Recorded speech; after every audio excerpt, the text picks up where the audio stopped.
D, wait for it, delightful. Check out the name tag. You're in my world now, Grandma. Even though Dumbo is Disney's shortest feature-length movie, there is still plenty of secrets to share about this little elephant and his escapades. And with the release of the live-action movie this week, let's take a look. Like many Disney movies, this one started as a book. Dumbo the Flying Elephant, written by Helen Aberson and Harold Pearl, started out as a 36-page roll-a-book. The book was a series of illustrations on a scroll, and readers would turn a little wheel at the top of the book to read the next panel. Dumbo originally had a different sidekick. In the original book, Timothy Q. Mouse didn't exist. Instead, Dumbo's sidekick was Red Robin. By the end of the book, Red and Dumbo have signed a film contract and are headed to Hollywood. The studio had to keep production cheap.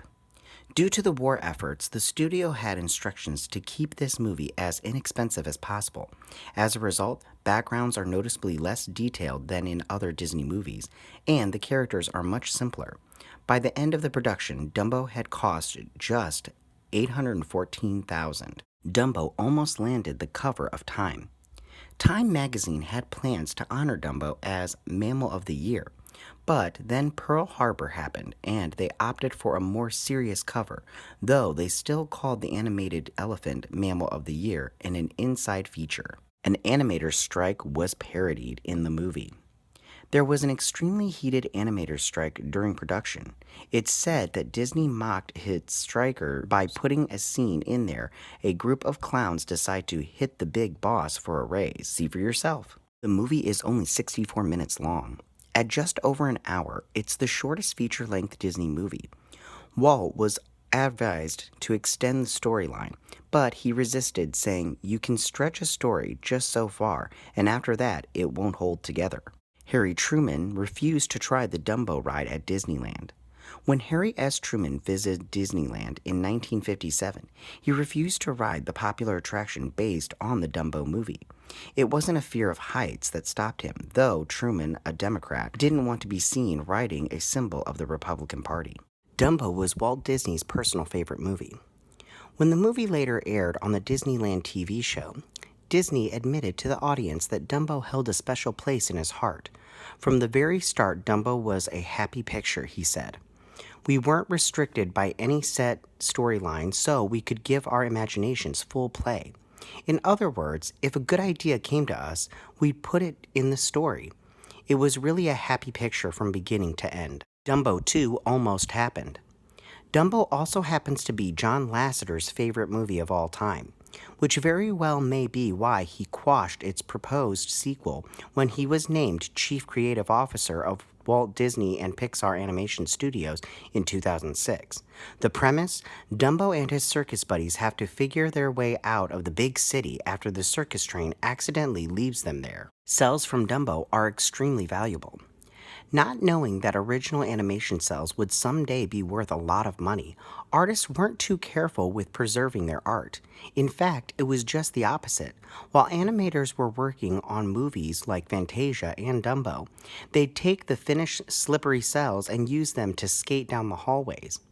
Between that and the fact that the earth tone paints used in Dumbo's color palette were practically prone to flaking, any remaining cells from the film were among the most valuable of any Disney movie. The song Baby Mine was nominated for an Academy Award. Get Your Hankies Out, the heartbreaking tune sung while Jumbo the elephant uses her trunk to rock baby Dumbo through the bars of her cage, lost to The Last Time I Saw Paris from Lady Be Good. The film did win an Oscar for Best Score. The Pink Elephants on Parade segment is a bit controversial. Of course it is. It features candy-colored pachyderm hallucinations that are the result of an underage drinker drinking too much champagne. Though the scene passed muster in 1941, it doesn't always today.